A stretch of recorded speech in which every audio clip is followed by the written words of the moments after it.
Nag-enroll na yan si Carl, pero may ko pa yung masasagot yung question niya. Sorry na, B. Yung question niya dito is Facebook ads, Google ads, and LinkedIn ads po ba kasama? This is with regards to or PPC or pay-per-click media buying. I just wanted to answer this question pa rin kasi nakasave talaga siya sa mga babalikan kong comments at die. I have over 500 plus comments na nakasave. The plan is for me to be able to answer each of these questions hopefully soon. Try my best. Hindi ko lang talaga mabalikan lahat. So sorry na, Carl, kung super delayed tong sagot na to. But let's answer it anyway for others who haven't decided yet. Yung media buying kasi, it falls under the umbrella of digital marketing. A lot of people, actually parang kanina umaga lang yun, may nagtanong sa akin na meron po ba kayong class ng Facebook ads? So, my usual response would be, bakit Facebook lang? Girl, pag-aralan mo lahat kasi kapag ka, halimbawa, lalong-lalo na marunong kang mag-run ng ads sa Google, madali mo nang mamimimic or mamimirror yung strategy mo sa paggamit sa Meta. So, anything under Meta, pwede mo na siyang gamitin. And kung nag-work yung strategy na yun, pwede mong gamitin siya for A/B testing sa TikTok ads.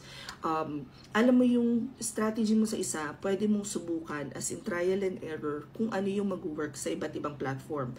Halimbawa, nung ginawa kong SEO dito sa TikTok, kaya nag-grow ako, ginagamit ko siya ngayon sa Facebook ko and it's growing by 1,000 every single day. So, yung ganong atake yung maganda-ganda. Yung aming media buying, we call it PPC, it's only 999 pesos. And ang pinakang priority kasi ni Gracia is makover yung Meta at saka yung Google. And then, if may capacity pa, kaya pang ma-discuss, i-discuss din niya yung TikTok. And marunong din siya ng LinkedIn. What I love about Grace is that she has been amazing in handling all of our clients' accounts when it comes to running ads. And meron siyang experience na mag-run ng ads pagdating sa medical, which is one of the toughest parang niche or industry pagdating sa media buying. Anyway, if you guys are interested to join, na-move yung class neto So, sa April 19 and 20 na yata siya. But all you have to do is, go to my profile, click the link in my bio. Pagkatapos, i-open nyo itong page na to. Dito sa page na to, hanapin nyo lang under Open Classes 999 PPC Media Buying Level 3.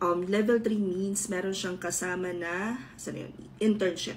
So, pag-click nyo lang nung PPC Media Buying, lalabas na yung pinakang form para mag-enroll doon sa class. Again, ang next class natin is I think 3rd week, 4 till 8 p.m. to, 2 sessions. Pagkatapos, meron kayong 2 linggo na internship. So, you will be doing tasks na ginagawa ng isang media buyer. You'd also have access sa ads, I think. May binababaguhin si Grace, I believe, sa batch na to. But, I hope this helps. Comment any questions you guys have about working from home. Follow for more work from home chismis. Bye!